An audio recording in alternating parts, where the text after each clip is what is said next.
छोटी सी कहानी से मैं 3 दिनों की इन चर्चाओं को शुरू करना चाहूंगा।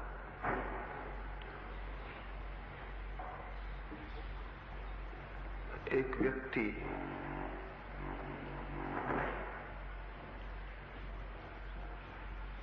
बहुत विस्मरणशील था, छोटी छोटी बातें भी भूल जाता।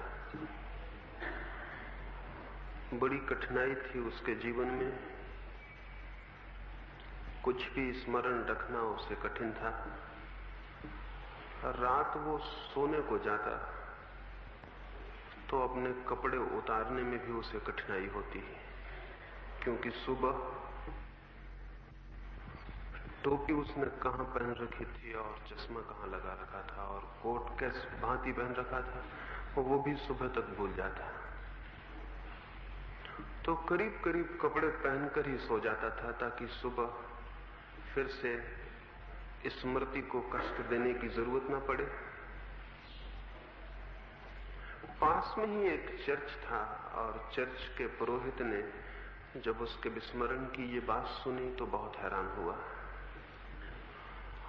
और एक रविवार की सुबह जब वो आदमी चर्च आया था तो उसे कहा, एक किताब पर लिख रखो कौन सा कपड़ा कहां पहन रखा था, किस भांति पहन रखा था, ताकि तुम रात में कपड़े उतार सको और सुबह उस किताब के आधार पर उन्हें वापस पहन सको। उस रात उसने कपड़े उतार दिए और किसी किताब पर सब लिख लिया। सुबह उठा और सब तो ठीक था। टोपी सिर पर पहननी है ये भी लिखा था, कोट कहां पहनना है ये भी लिखा था, कौन सा मोजा किस पैर में पहनना है ये भी लिखा था, कौन सा जूता किस पैर में डालना है ये भी लिखा था। लेकिन वो ये लिखना भूल गया कि खुद कहां है, और तब बहुत परेशान हुआ। सब चीजें तो ठीक थी और सब चीजें कहां पहननी ये भी ज्ञात था, लेकिन मैं कहां हूं ये वो रात लिखना भूल गया था। वो सुबह मुंह अंधेरे ही पादरी के घर पहुंच गया। नग्न था बिल्कुल। पादरी भी देख के घबरा गया और पहचान न पाया। हमारी सारी पहचान तो वस्त्रों की है। नग्न व्यक्ति को देख के शायद हम भी न पहचान पाए कि वो कौन है। पादरी बहुत हैरान हुआ। उसने पूछा, आप कौन हैं और कैसे आए? उस व्यक्ति ने कहा, यही तो पूछने में भी आया हूं कि मैं कौन हूं और कहां हूं, क्योंकि बाकी सारे वस्त्र तो ठीक हैं, लेकिन रात में ये लिखना भूल गया, अपने बाबत लिखना भूल गया। पता नहीं उस धर्म पुरोहित ने क्या उसे कहा, उससे कोई संबंध भी नहीं। लेकिन इस कहानी से मैं इसलिए इन 3 दिनों की चर्चाओं को शुरू करना चाहता हूं, क्योंकि करीब करीब इसी हालत में हम सारे लोग हैं। हमें ज्ञात है बहुत सी बातें, जीवन का सब कुछ ज्ञात है, सिर्फ एक तथ्य को छोड़कर कि हम कहां हैं और कौन है। मैं कौन हूं इसका हमें कोई भी स्मरण नहीं है। और उस व्यक्ति के साथ तो बात ठीक भी थी, क्योंकि वो और सब बातें भी भूल जाता था, इसलिए ये बहुत स्वाभाविक मालूम होता है कि अपने को भी भूल जाए। लेकिन हमारे साथ बड़ी मुश्किल है, हमें और सब बातें तो याद हैं, ये हमें याद नहीं कि हम कौन हैं और कहां हैं। इसलिए उस पर हंसना उतना उचित नहीं है जितना अपने पर हंसना उचित होगा। विस्मरण उसकी आदत थी, विस्मरण हमारी आदत नहीं है, और सब कुछ हमें स्मरण है, सिर्फ एक बात स्मरण नहीं है। इसलिए हम कपड़े भी ठीक से पहन लेते हैं और जूते भी, और घर भी ठीक से बसा लेते हैं, लेकिन जीवन हमारा ठीक नहीं हो पाता है। जीवन हमारा ठीक होगा भी नहीं। जो केंद्रीय है जीवन में, उसकी हमें कोई स्मृति नहीं। और मैंने कहा कि नग्न जब वो धर्म पुरोहित के द्वार पर खड़ा हो गया, तो धर्म पुरोहित भी पहचान नहीं पाया कि वो कौन है, क्योंकि हम सभी एक दूसरों को वस्त्रों से पहचानते हैं। यहां हम इतने लोग आए हैं, अगर निर्वस्त्र आ जाएं तो कोई किसी को पहचान भी नहीं सकेगा कि कौन कौन है। लेकिन ये तो ठीक भी है कि हम दूसरों को वस्त्रों से पहचाने। बड़े मजे और आश्चर्य की बात तो यह है कि हम अपने को भी अपने वस्त्रों से ही पहचानते हैं। अपनी आत्मा का तो हमें कोई स्मरण नहीं, अपने स्वरूप का तो हमें कोई बोध नहीं, तो अपने वस्त्रों, और बहुत प्रकार के वस्त्र हैं। जो वस्त्र हम पहने हुए हैं वे धन के, पदवियों के, पदों के, सामाजिक प्रतिष्ठा के, अहंकार के, उपाधियों के, वो सारे वस्त्र हैं, और उनसे ही हम अपने को भी पहचानते हैं। वस्त्रों से जो अपने को पहचानता है, वो उसका जीवन यदि अंधकारपूर्ण हो जाए, यदि उसका जीवन दुख से भर जाए, पीड़ा और विपन्नता से, तो आश्चर्य नहीं है, क्योंकि वस्त्र हमारे प्राण नहीं है, वस्त्र हमारी आत्मा नहीं है। लेकिन हम अपने को अपने वस्त्रों से ही जानते हैं, उससे गहरी हमारी कोई पहुंच नहीं है। इन 3 दिनों में इन वस्त्रों के पार जो हमारा होना है, उस तरफ, उस दिशा में कुछ बातें आपसे कहूंगा, और ये स्मरण दिलाना चाहूंगा कि जो वस्त्रों में खोया है वो अपने जीवन को गंवा रहा है, और जो केवल वस्त्रों में अपने को पहचान रहा है वो अपने को पहचान ही नहीं रहा है, वो अपने को पा भी नहीं सकेगा। और जो व्यक्ति अपने को ही ना पा सके, उसके और कुछ भी पा लेने का कोई भी मूल्य नहीं है। अपने को खोकर अगर सारी दुनिया भी पाई जा सके तो भी उसका कोई मूल्य नहीं है। एक और छोटी कहानी मुझे स्मरण आई, वो मैं कहूं, और फिर आज की सुबह इस आत्मविस्मरण के संबंध में जो मुझे कहना है वो आपको कहूंगा। 3 मित्र यात्रा पर निकले। पहली ही रात एक जंगल में उन्हें विश्राम करना पड़ा। खतरनाक स्थान था, जंगली जानवरों का डर था, डाकू और लुटेरों का भी भय था, अंधेरी रात थी। तो उन तीनों ने तय किया कि एक एक व्यक्ति जागता रहे, 2 सोए, एक जागा हुआ पहरा दे। एक तो उनमें गांव का पंडित था, एक उसमें गांव का लड़ाका बहादुर छत्री था, एक गांव का नाई था।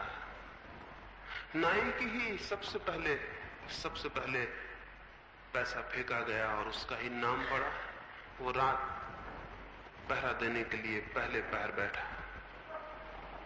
नींद उसे जल्दी आने लगी, दिन भर की थकान थी, तो किसी भांति अपने को जगाए रखने के लिए उसने बगल में अपने सोए हुए छत्री मित्र की हजामत बनानी शुरू कर दी। जागे रखने के लिए अपने को उसने अपने मित्र के सारे बाल काट डाले। उसका समय पूरा हुआ। तीसरा जो मित्र था, रात्रि के अंतिम पहर में उस पंडित का पहरा होने को था। उसके तो बाल नहीं थे, उसका सिर पहले से ही साफ था, उसके सारे बाल गिर गए थे। दूसरे मित्र का जैसे मौका आया, उस नाई ने उसे उठाया और कहा, मित्र उठो, तुम्हारा समय आ गया, अब मैं सोऊं। उस छत्री ने अपने सिर पर हाथ फेरा, देखा बाल बिल्कुल भी नहीं है। तो उसने कहा कि मालूम होता है तुमने मेरी जगह भूल से पंडित जी को उठा दिया है। उसने अपने सिर पर हाथ फेरा और कहा कि मालूम होता है तुमने भूल से मेरी जगह पंडित जी को उठा दिया है, और वो वापस सो गया। हम अपने को इसी भांति पहचानते हैं। हमारी पहचान हमारे वस्त्रों तक है, अगर बहुत गहरी जाती हो तो अपने शरीर तक जाती है, तो वो भी वस्त्र से ज्यादा गहरा नहीं है। और भी गहरी जाती हो तो मन तक जाती है, मन भी वस्त्रों से ज्यादा गहरा नहीं है, लेकिन उससे गहरी हमारी कोई पहचान नहीं जाती। जीवन में सारा दुख और सारा अंधकार इस आत्म अज्ञान से पैदा होता है। केंद्र पर, अपने स्वयं के केंद्र पर अंधकार होता है और हम सारे रास्तों पर दिए जलाने की कोशिश करते हैं। वे सब दिए काम नहीं पड़ते, क्योंकि मेरे भीतर अंधकार होता है तो मैं जहां भी जाता हूं अपने साथ अंधकार ले जाता हूं।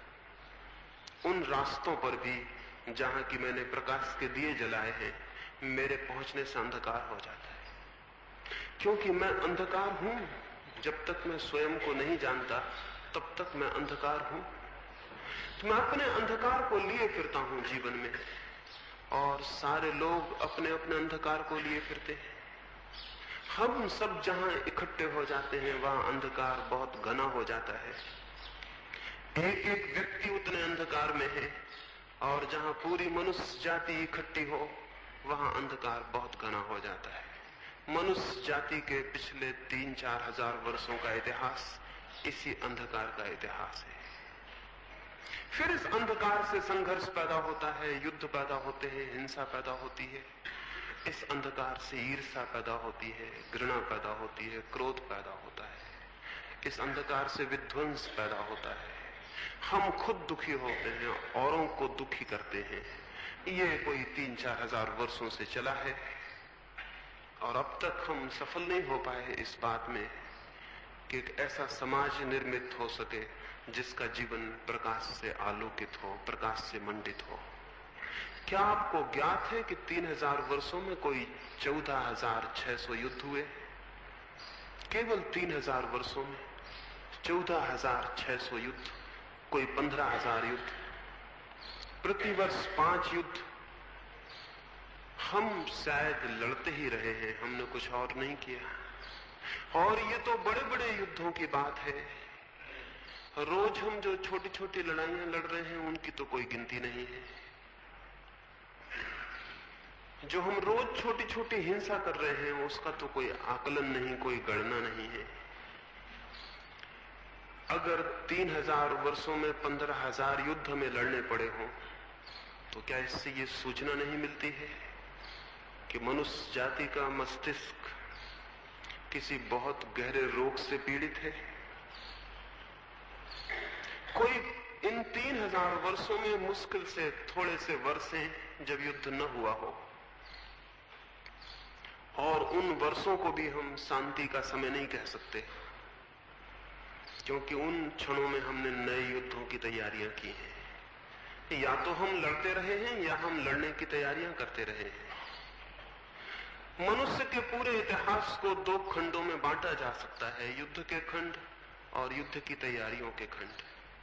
शांति हमने अब तक नहीं जानी, और व्यक्तिगत जीवन में भी हम देखें तो शांति का कहीं कोई पता नहीं मिलेगा। कोई आनंद की किरण उपलब्ध नहीं होगी, कोई प्रेम का संगीत नहीं सुनाई पड़ेगा। हम सारे लोग यहां इकट्ठे हैं, कौन अपने भीतर प्रेम के संगीत को अनुभव करता है? कौन अनुभव करता है अपने भीतर सुगंध को, जीवन की? कौन अनुभव करता है जीवन की धन्यता को, कृतार्थता को? एक अर्थहीनता, एक मीनिंगलेसनेस हमें पकड़े है, लेकिन किसी भांति हम जिए जाते हैं कल की आशा में। शायद कल सब ठीक हो जाएगा, लेकिन जिसका आज गलत है उसका कल कैसे ठीक होगा? क्योंकि कल तो आज से ही निकलेगा, आज से ही पैदा होगा।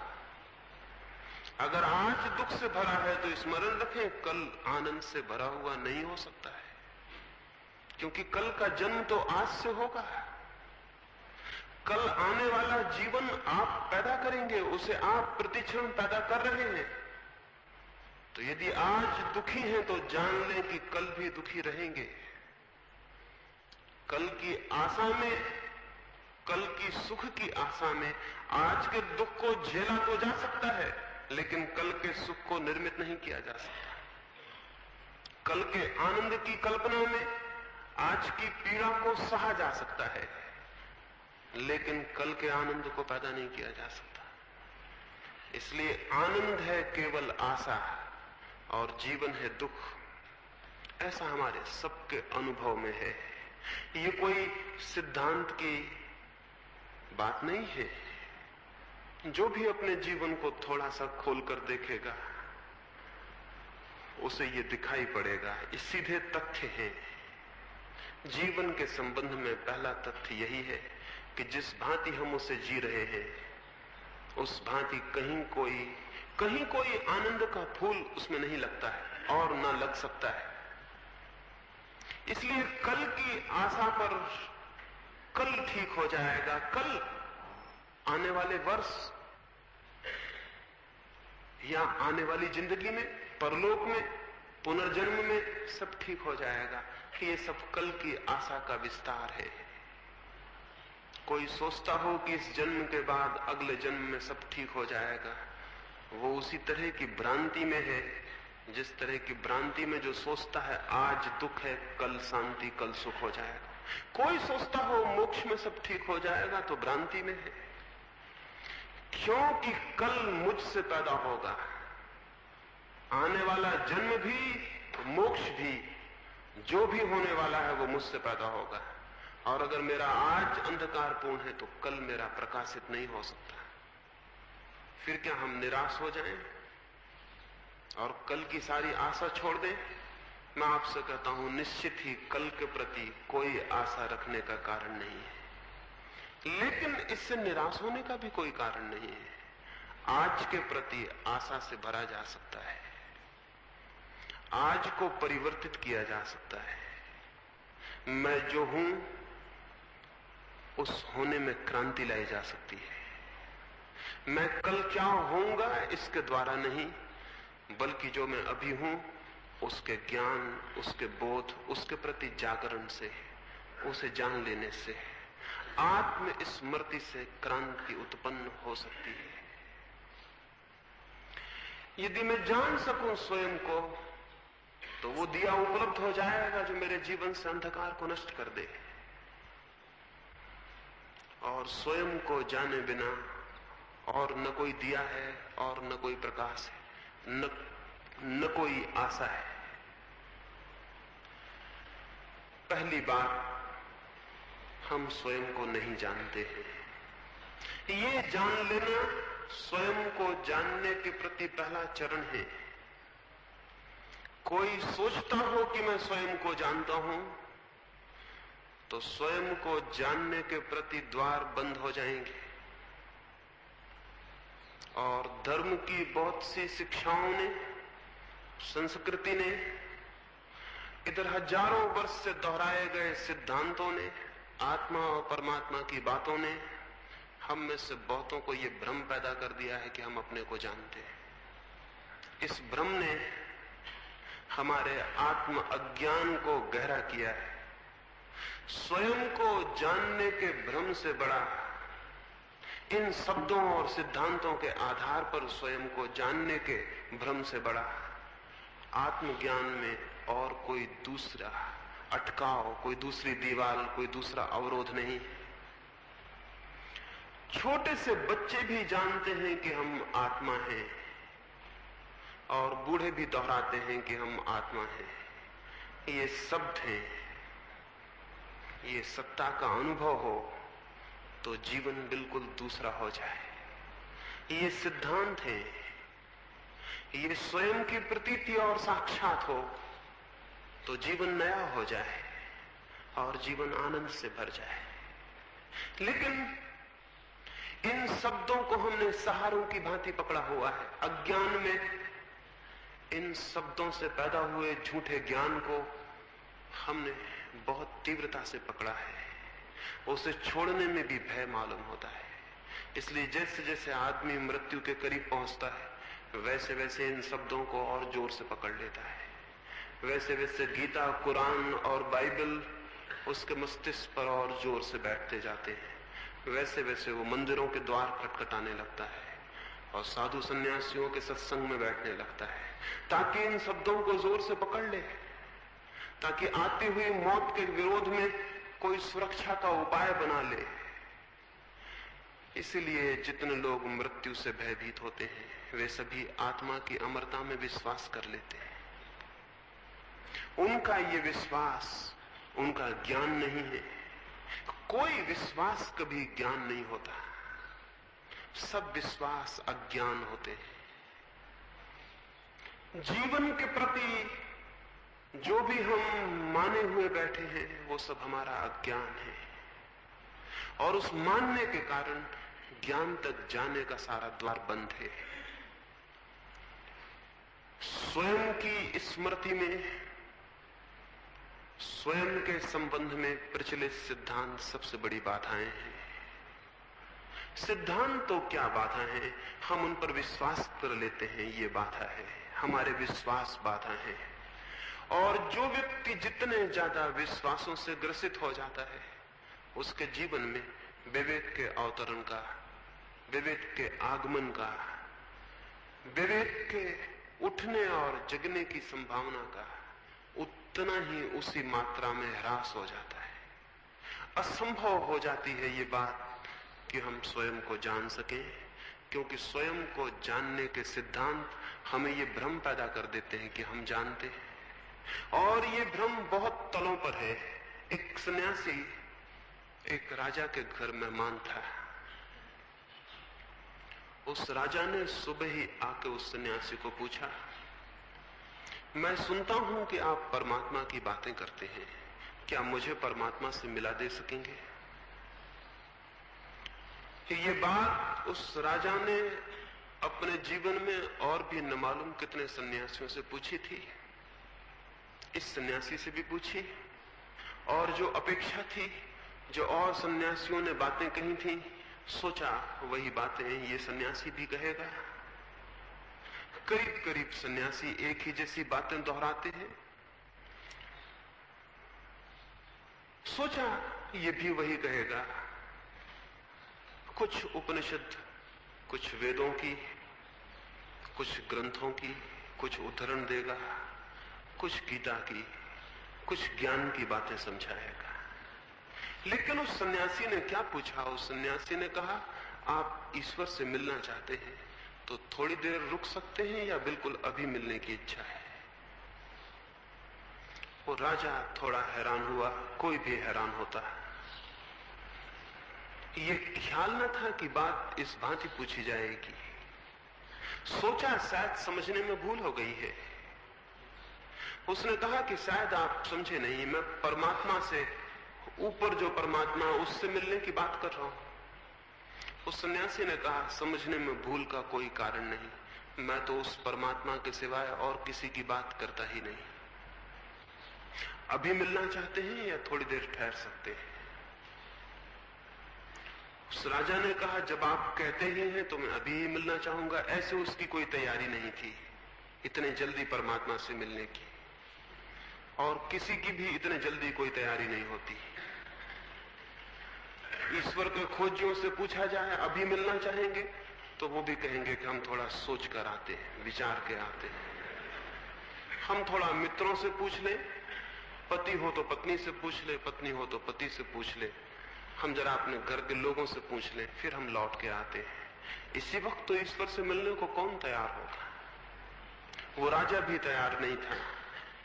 लेकिन जब बात ही, मुसीबत ही आ पड़ी थी सिर पर, तो उसने कहा कि ठीक है, आप कहते हैं तो मैं अभी मिल लूंगा। सन्यासी ने कहा, लेकिन इसके पहले कि मैं आपको परमात्मा से मिलाऊं, ये छोटा सा कागज है, इस पर अपना परिचय लिखते हैं। और लिखा उसने जो उसका परिचय था। बड़े राज्य का राजा था, महल का पता, वो सब लिखा। सन्यासी ने पूछा कि क्या मैं मान लूं यही आपका परिचय है? क्या मैं मान लूं कि कल आप भिखारी हो जाएं और राज्य छिन जाए तो बदल जाएंगे? उस राजा ने कहा कि नहीं, राज्य छिन जाए तो भी मैं ही रहूंगा।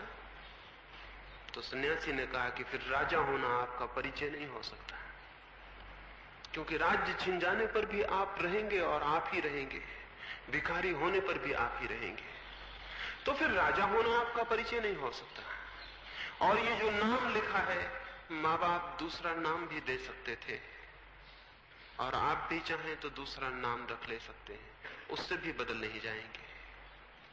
उस राजा ने कहा, नाम से क्या फर्क पड़ता है, मैं तो मैं रहूंगा, नाम कोई भी हो। तो सन्यासी ने कहा, इसका अर्थ हुआ कि आपका कोई नाम नहीं है, नाम केवल काम चलाऊ बात है। कोई भी नाम काम दे सकता है, इसलिए नाम भी आपका परिचय नहीं है। तो फिर क्या मैं मानूं कि आपको अपना परिचय पता नहीं है? क्योंकि दो ही बातें आपने लिखी हैं, राजा होना और अपना नाम। उस राजा ने वो कागज वापस ले लिया और कहा, मुझे क्षमा करें, अगर मेरा नाम, मेरा धन, मेरा पद और मेरी प्रतिष्ठा मेरा परिचय नहीं है, तो फिर मुझे पता नहीं कि मैं कौन। उस सन्यासी ने कहा, फिर परमात्मा से मिलाना बहुत कठिन है, क्योंकि मैं किसको मिलाऊं, मैं किसकी खबर भेजूं, कौन मिलना चाहता है, मैं किसकी खबर भेजूं, कौन मिलना चाहता है। जाओ और खोजो कि कौन हो, और जिस दिन खोज लोगे उस दिन मेरे पास नहीं आओगे कि परमात्मा से मिला दूं, क्योंकि जिस दिन तुम स्वयं को पालोगे उस दिन उसे भी पालोगे जो सबके भीतर है। क्योंकि जो मेरे भीतर है और जो किसी और के भीतर है और जो सबके भीतर है, वो बहुत गहरे में संयुक्त है और एक है और समग्र है। लेकिन इस मैं का तो हमें कोई भी पता नहीं है। तो या तो हम अपने नाम को, अपने घर को, अपने परिवार को समझते हैं कि ये मेरा होना है। अगर किसी भांति इससे हमारा छुटकारा हो जाए और हम ये जान सकें कि मेरा नाम, मेरा घर, मेरा वंश, मेरा राष्ट्र, मेरी जाति, मेरा धर्म, ये मेरा होना नहीं है, अगर किसी भांति ये बोध भी आ जाए, तो फिर हम तोतों की भांति उन शब्दों को दोहराने लगते हैं जो ग्रंथों में लिखे हैं और शास्त्रों में कहे। तब हम दोहराने लगते हैं कि मैं आत्मा हूं, मैं परमात्मा हूं, अहम ब्रह्मास्मि, और न मालूम क्या क्या हम दोहराने लगते हैं।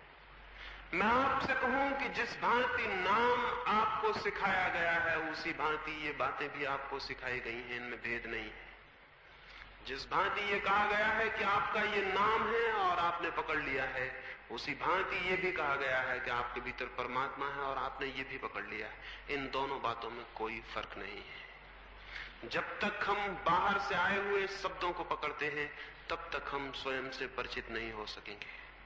वे शब्द चाहे पिता ने दिए हों, चाहे समाज ने, चाहे ऋषियों ने, मुनियों ने, साधुओं ने, संतों ने, किन्हीं ने भी वे शब्द दिए हों, जब तक बाहर से आए हुए परिचय को हम पकड़ेंगे, तब तक उस परिचय का जन्म नहीं हो सकेगा जो हमारा परिचय है। तब तक हम उसे नहीं जान सकेंगे, तब तक उसे जानने का कोई मार्ग नहीं है। तो या तो हम जिसे सांसारिक कहते हैं उस तरह के परिचय को पकड़ लेते हैं, या जिसे आध्यात्मिक कहते हैं उस तरह के परिचय को पकड़ लेते हैं। लेकिन दोनों परिचय पकड़े गए होते हैं, दोनों परिचय बाहर से मिलते हैं। जो परिचय बाहर से मिलता है वो आत्म परिचय नहीं है। इसलिए ये बात जितनी झूठी है कि मेरा नाम मैं हूं, उतनी ही ये बात भी झूठी होगी अगर मैं बाहर से सीखूं कि मैं आत्मा हूं, मैं परमात्मा हूं, मैं अविनाशी हूं, मैं कुछ हूं, मैं कुछ हूं। ये सारी बातें मैं बाहर से सीखूं, ये बातें भी उतनी ही झूठी होंगी। पहली बात झूठी है, ये तो हमें समझ में आ जाती है क्योंकि ये बात हजारों वर्ष से दोहराई गई है। लेकिन दूसरी बात भी झूठी है, इसे समझने में थोड़ी कठिनाई होती है, क्योंकि तब हम एक अतल अंधकार में छूट जाते हैं और अज्ञान में छूट जाते हैं। क्योंकि सांसारिक परिचय